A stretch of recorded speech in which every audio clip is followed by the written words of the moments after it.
एक गांव में एक शिक्षक कई दिनों से बीमार चल रहा था और बीमार चलते चलते एक दिन अचानक ही उसकी मौत हो जाती है। मौत होने के बाद उसका बूढ़ा पिता गांव वालों को इस बात का खबर भेजता है और कहता है कि हमारे बेटे की मौत हो चुकी है, वह मर गया है, इसलिए आप लोग उसके अंतिम संस्कार में शामिल हो जाइए। लेकिन दुख की बात यह थी कि कोई भी उस अंतिम संस्कार में नहीं आया।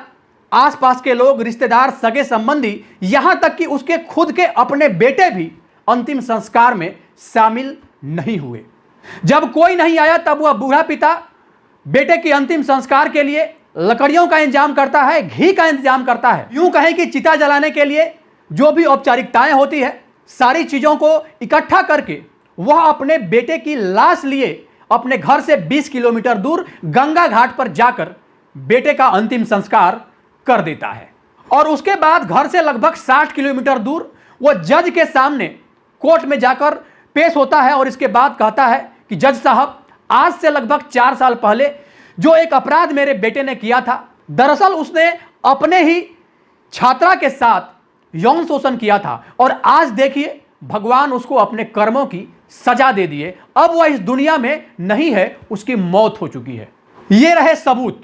और सबूत देखने के बाद जज साहब उस वृद्ध पिता के आंखों में देख रहे थे तो उनके भी आंखों में आंसू आ जाता है। अंततः जज साहब ने यह कहा कि इस केस को हमेशा हमेशा के लिए रफा दफा किया जाता है, बंद किया जाता है। और जब आरोपी ही इस दुनिया में नहीं रहा तो फिर केस किसके अगेंस्ट चलेगा। और इस वजह से जज साहब ने उस केस को तत्काल बंद करने का आदेश दे दिया। अब जैसे ही पीड़ित लड़की की मां यह सुनती है, वह दौड़े दौड़े जज के पास आती है और इसके बाद कहती है कि जज साहब, मुझे बस एक मौका दे दीजिए, मैं उस मरे हुए आरोपी शिक्षक को जिंदा कर दूंगी। और जब जज साहब यह बात सुनते हैं तो उनको यकीन नहीं हो रहा था कि भला यह कैसे हो सकता है। जिस व्यक्ति की मौत हो चुकी है, जिसका चिता जल चुका है, और वो फिर दोबारा आखिर कैसे जिंदा हो सकता है। इस बात को सुनने के बाद जज साहब पूरी तरीके से हैरान रह गए। अब उस महिला ने जैसे जैसे बोला, जज साहब ने वैसा ही किया।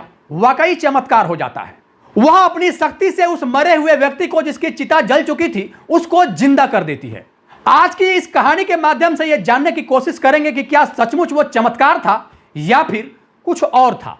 सोशल मीडिया और समाचार पत्रों के माध्यम से जहां जहां तक इस खबर की गूंज गई, सब लोग ये सोचने पर मजबूर हो गए कि आखिरकार यह हुआ कैसे। दोस्तों, आज की जो सच्ची घटना मैं आपको बताने जा रहा हूं, यह सच्ची घटना बिहार के भागलपुर अंतर्गत इसीपुर थाना क्षेत्र के मधुरा श्रीमानपुर नामक एक गांव की है। उसी गांव का एक शिक्षक, नाम था उसका नीरज मोदी, जिसकी उम्र लगभग 39 साल के आसपास थी। वह जिस विद्यालय में पढ़ाने जाता, उसी विद्यालय में एक 14 साल की लड़की और लड़कियों से काफी ज्यादा खूबसूरत थी, सुंदर थी, लेकिन उसका परिवार बेहद ही गरीब था। वह उस लड़की को अपने पास किसी न किसी बहाने बुलाने की कोशिश करता, उसके निजी अंगों को किसी न किसी बहाने छूने की लगातार कोशिश करता था। शुरुआत में वो लड़की इस बात को समझ नहीं पा रही थी कि आखिरकार वो शिक्षक उसे बार बार क्यों बुलाते हैं और बार बार बुलाने के बाद उस लड़की के निजी अंगों को छूने की कोशिश क्यों करते हैं। लेकिन जब बार बार ऐसे ही चलने लगा तो आखिरकार वो लड़की समझ जाती है कि कुछ तो गलत है। लड़की उससे दूर भागती तो शिक्षक उसे अपने पास बुलाने के लिए हर जतन करता, हर प्रयास करता, ताकि किसी तरह वो लड़की उसके पास आ जाए। और अंततः जब वो लड़की नहीं आती तब वह टीचर गुस्से में चिढ़कर उस लड़की को बेरहमी से पीटना आरंभ कर देता। लेकिन फिर भी वो लड़की उस टीचर से दूरी बनाती रही और अपनी आबरू को बचाने के लिए हर संभव प्रयास करती रही। वह इस बात से बिल्कुल ही अनजान थी कि आगे चलकर उसके साथ अब क्या कुछ होने वाला है। 14 अक्टूबर 2018 को दोपहर में जब वो लड़की अपने घर से खेत की ओर शौच करने के लिए निकली, तब वहीं पर वह टीचर, वह शिक्षक पहले से ही घात लगाए बैठा था और उसने उस लड़की को जंगल में बुरी नियत से दबोचकर पहले तो उसके साथ मुंह काला किया, फिर उसने उस लड़की की बिना कपड़े की तस्वीरें खींची और उसका वीडियो बनाया। वह उस तस्वीर और वीडियो को उस लड़की को दिखाते हुए कहता है कि देखो, यह तस्वीर और यह वीडियो मेरे मोबाइल में पूरी तरीके से कैद हो चुका है। तुमने यह बात किसी को बताने की कोशिश की तो मोबाइल में कैप्चर किए हुए तस्वीर और वीडियो को सोशल मीडिया में वायरल कर दूंगा, और जब यह तस्वीर और यह वीडियो वायरल होगा तब तुम किसी को मुंह दिखाने लायक भी नहीं बचोगी। 14 साल की वो अबोध इस बात को समझ नहीं पा रही थी कि आखिरकार उसके साथ ऐसा क्यों हो रहा है। आखिरकार इस घटना को अंजाम देने के बाद वह शिक्षक अपने घर चला जाता है और वो छात्रा अपने घर चली जाती है। लेकिन जब वह विद्यालय जाती है तो उस विद्यालय में भी उसके साथ लगातार उसी घटनाक्रम को दोहराने की कोशिश की जा रही थी। आखिरकार 10 दिन के बाद वह तंग आकर परेशान होकर इस बात की शिकायत अपने मां से करती है और कहती है कि मां, मैं रोज रोज के टॉर्चर से परेशान हो चुकी हूं। नीरज सर मेरे साथ कुछ इस तरह की हरकत करते हैं। जब उस लड़की ने अपने कपड़े उतारकर अपनी मां को दिखाई तो शरीर का कोई हिस्सा नहीं था जहां पे कि निशान ना हो, चाहे चोट का निशान हो या शिक्षक के द्वारा दिए गए शरीर में अन्य निशान हो। जब मां अपनी बेटी के उस स्थिति को देखती है तो वो पूरी तरीके से रोने लगती है, क्योंकि उसका पति भी यहां नहीं था। उसका पति लगभग 1700 किलोमीटर दूर साउथ इंडिया में रहकर मजदूरी करता था। वहां से जो भी कुछ पैसे भेजता उसी पैसे से उस गरीब आदमी का घर परिवार चलता था।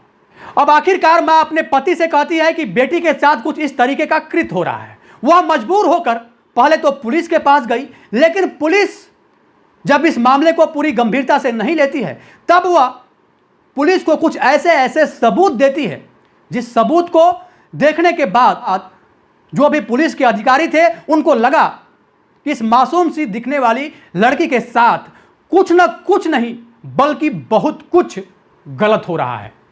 अब तुरंत त्वरित कार्रवाई करते हुए पॉक्सो एक्ट के तहत इस मामले में एक एफआईआर दर्ज होता है और एफआईआर दर्ज करने के बाद पुलिस आरोपी शिक्षक नीरज मोदी को गिरफ्तार करके जेल भेज देती है। अब यहां से लग रहा था कि पीड़ित लड़की को न्याय जरूर मिलेगा, क्योंकि पुलिस ने त्वरित कार्रवाई करते हुए अपना काम किया और न्यायालय, कोर्ट और कानून अब अपना काम करेगी और जल्द ही आरोपी शिक्षक नीरज मोदी को सजा दे दिया जाएगा। सब लोग इस बात को लेकर निश्चिंत हो चुके थे, लेकिन कुछ ही दिनों बाद आरोपी शिक्षक नीरज मोदी जमानत पर जेल से छूट जाता है। वो बाहर आ जाता है और बाहर आने के बाद फिर से अपने उसी दुनिया में खो जाता है, फिर से वही हरकत स्टार्ट कर देता है।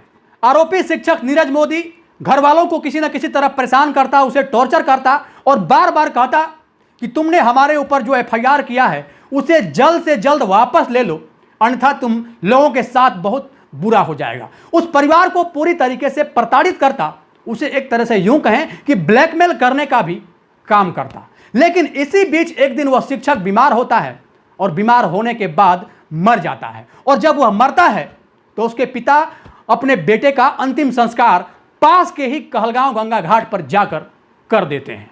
आरोपी शिक्षक के पिता राजाराम अपने बेटे की अंतिम संस्कार का वीडियो, फोटोग्राफ, तस्वीर सब कुछ रिकॉर्ड करते हैं, साथ ही एक मृत्यु प्रमाण पत्र भी बनवा लेते हैं।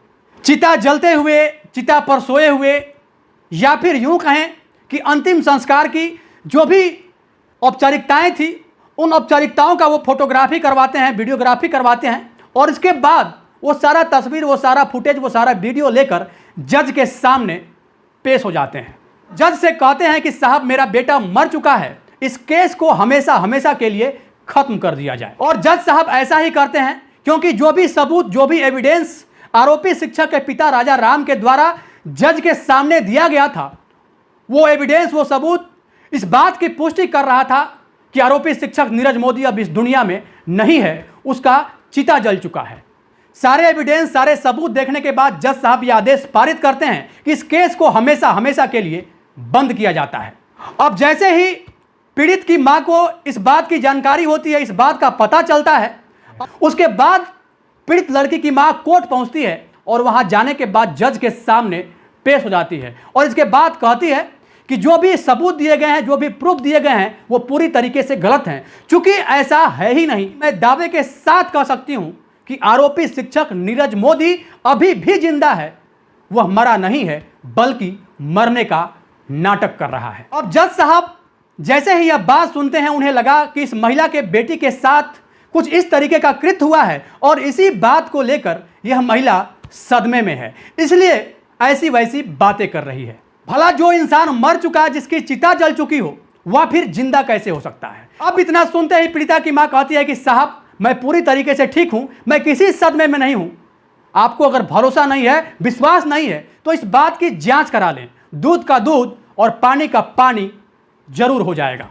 अब आखिरकार जज साहब इस पूरे मामले को लेकर जांच का आदेश देते हैं। स्थानीय थाना इसीपुर बाराहाट के पुलिस अधिकारी रोहित पासवान को इस बात की जिम्मेदारी दी जाती है, उन्हें इस पूरे मामले को लेकर जांच का कमान सौंपा जाता है। कोर्ट के आदेश को मानकर जब रोहित पासवान इस पूरे मामले की निष्पक्षता से जांच करते हैं तो सबसे पहले आरोपी शिक्षक के घर मधुरा सीमानपुर पहुंचते हैं और वहां जाकर लगभग 250 घरों में एक एक घर में जाकर यह पूछने का काम किया जाता है कि आरोपी शिक्षक नीरज कुमार की मौत हुई है या फिर नहीं हुई है, और जब उस नीरज कुमार की मौत हुई है तो क्या आप उसके अंतिम संस्कार में शामिल हुए थे या फिर नहीं हुए थे। साथ ही उस परिवार के रिश्तेदारों को, सगे संबंधियों को, या फिर यूं कहें कि उस परिवार के अन्य लोगों को एक लाइन में खड़ा किया जाता है और यह देखा जाता है कि कितने लोग गंजे हुए हैं। कहते हैं ना कि जब कोई हिंदू रीति रिवाज के हिसाब से किसी का अंतिम संस्कार करता है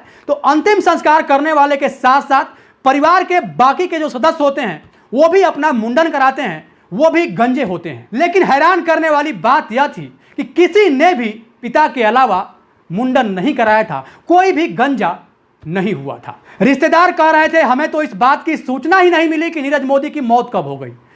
चाहे वो रिश्तेदार हों, चाहे वो गांव वाले हों, चाहे सगे संबंधी हों, सब लोग एक जैसी ही बातें कर रहे थे। जांच पड़ताल के बाद सारा सीन धीरे धीरे स्पष्ट हो रहा था और ऐसा लग रहा था कि दाल में कुछ काला नहीं बल्कि पूरा दाल ही काला है। अब सबसे बड़ा सवाल यह था कि आखिरकार मृत्यु प्रमाण पत्र कैसे बन गया। जब जांच पड़ताल का सिलसिला आगे बढ़ा तो पता चलता है कि कहलगांव गंगा घाट के लकड़ी के गोले से आरोपी के पिता राजा राम ने लकड़ी खरीदारी की एक रसीद बनवा ली और उसी रसीद के सहारे बेटे का मृत्यु प्रमाण पत्र भी सफलतापूर्वक बना लिया और उसी मृत्यु प्रमाण पत्र को शपथ पत्र के साथ विशेष पॉक्सो न्यायालय में दाखिल कर दिया। और उस सर्टिफिकेट को देखने के बाद, उस मृत्यु प्रमाण पत्र को देखने के बाद जज साहब उस केस के फाइल को पूरी तरीके से बंद कर देते हैं। अब इधर जांच के जो अधिकारी थे रोहित पासवान, वह भी पूरी तरीके से जांच पड़ताल करने के बाद अपना रिपोर्ट संबंधित न्यायालय में सबमिट कर देते हैं और जज के सामने इनकी भी पेशी होती है और ये भी अपनी बात को रखते हैं और कहते हैं कि साहब जो भी कहानी बनाई गई है ये पूरी तरीके से गलत बनाई गई है। सब का सब, चाहे वो सर्टिफिकेट हो, चाहे वो तस्वीर हो, चाहे फिर वो वीडियो हो, चाहे वो मृत्यु प्रमाण पत्र हो, सब का सब फर्जी है। हम आरोपी शिक्षक के गांव गए, वहां एक एक लोगों से पूछताछ किए, लेकिन किसी एक भी व्यक्ति ने ऐसा नहीं कहा कि नीरज मोदी की मौत हो चुकी है या फिर नीरज मोदी इस दुनिया में नहीं है। अब जज साहब ये आदेश करते हैं कि चिता पर जले हुए नए फोटोग्राफ चाहिए और जिसने भी ये तस्वीर और जिसने भी ये फोटोग्राफ्स खींचे हैं उसे भी कोर्ट में पेश किया जाए। अब पुलिस की जांच में यह पूरी तरीके से स्पष्ट हो गया था कि आरोपी शिक्षक नीरज मोदी और उनके पिता राजा राम मोदी के द्वारा इस पूरे कहानी की स्क्रिप्ट लिखी गई और स्क्रिप्ट लिखे जाने के बाद इस पूरी कहानी को धरातल पर भी सफलतापूर्वक न सिर्फ उतारा गया बल्कि एविडेंस के तौर पर वो सबूत, वो साक्ष्य संबंधित न्यायालय में भी पेश किया गया। पहले उसने गांव वालों को बताया था कि उसका बेटा बीमार हो चुका है। बाप और बेटे दोनों कहलगांव स्थित गंगा घाट पर जाते हैं और चिता सजाते हैं। तस्वीर खींचने के बाद नीरज मोदी खुद उस चिता पर इस तरीके से जाकर लेट जाता है जिससे सिर्फ उसका सर दिखे, बाकी का जो अन्य हिस्सा था शरीर का वो पूरी तरीके से लकड़ी से कवर कर दिया गया था ताकि यकीन हो जाए कि उसी शिक्षक नीरज कुमार की चिता जल रही थी। लेकिन जैसे ही चिता में आग लगाया जाता है उसके तुरंत बाद नीरज कुमार को उस चिता से बाहर कर दिया जाता है। ठीक वैसे ही जैसे फिल्मों में दिखाया जाता है, जब कोई हीरो हीरोइन या फिर विलन मर जाता है तो उसकी चिता सजाई जाती है और चिता सजाने के बाद उसको उस चिता से बाहर कर दिया जाता है और इसके बाद फिर उसी चिता में आग लगा दिया जाता है ताकि दर्शक को यह लगे कि उसी संबंधित व्यक्ति की चिता जल रही है। फिल्म देखकर उस बाप बेटे ने यह आइडिया लिया और उस आइडिया को अंतिम रूप दे दिया। जज साहब जैसे ही यह बात सुनते हैं तो उन्हें बड़ी हैरानी होती है कि आखिरकार एक बाप अपने बेटे को बचाने के लिए इतना कुछ कैसे कर सकता है। तब सारे साक्ष्य और दस्तावेज के जांच के बाद 9 जनवरी 2023 को आरोपी शिक्षक नीरज मोदी को 14 वर्ष की सजा सुनाई जाती है। साथ ही 1 लाख रुपए का आर्थिक दंड भी उसके ऊपर लगाया जाता है। पीड़ित लड़की के परिवार को 3 लाख रुपए की आर्थिक मदद का ऐलान किया जाता है। साथ ही कोर्ट के द्वारा यह आदेश दिया जाता है कि आरोपित शिक्षक नीरज मोदी के पिता 60 वर्षीय राजाराम मोदी को तत्काल प्रभाव से गिरफ्तार किया जाए और इसके ऊपर इसका पूरा केस तब तक चलाया जाए जब तक अदालत इस बात का निर्णय खुद नहीं ले लेती कि आखिर इसे सजा कितनी देनी है और कितनी नहीं। जब यह जांच पूरी होती है, सोशल मीडिया और अखबार पत्रों के माध्यम से जैसे इस खबर की पुष्टि होती है, जब यह पूरा मामला सबके सामने आता है, सब लोग ये सोचने पर लग जाते हैं कि कोई पिता बजाय सजा दिलवाने के अपने बेटे को बचाने में कैसे न सिर्फ षड्यंत्र रचता है बल्कि उस षड्यंत्र को रचने के बाद पूरी तरीके से उस षड्यंत्र को कामयाब भी कर लेता है। और वही पीड़ित लड़की की मां अपनी बेटी के इंसाफ के लिए दर दर की ठोकरें खा रही थी। हालांकि यह कहानी वर्षों पुरानी है, लेकिन मेरा मकसद हर उस घटना, हर उस कहानी को सामने लाना है जिससे लोग जागरूक हो सकें, सचेत हो सकें। बाकी इस पूरे घटनाक्रम को लेकर आप क्या सोचते हैं, अपनी राय निष्पक्षता के साथ कमेंट बॉक्स में जरूर दें और यह भी बताएं कि उस आरोपी शिक्षक के पिता की जगह अगर आप होते तो क्या करते। क्या आप अपने बेटे का साथ देते या फिर कानून का साथ देकर पीड़ित लड़की को न्याय दिलाते। अपनी राय निष्पक्षता के साथ कमेंट बॉक्स में जरूर दें। सावधान रहें, सुरक्षित रहें, अपना ख्याल रखें। जय हिंद, जय भारत।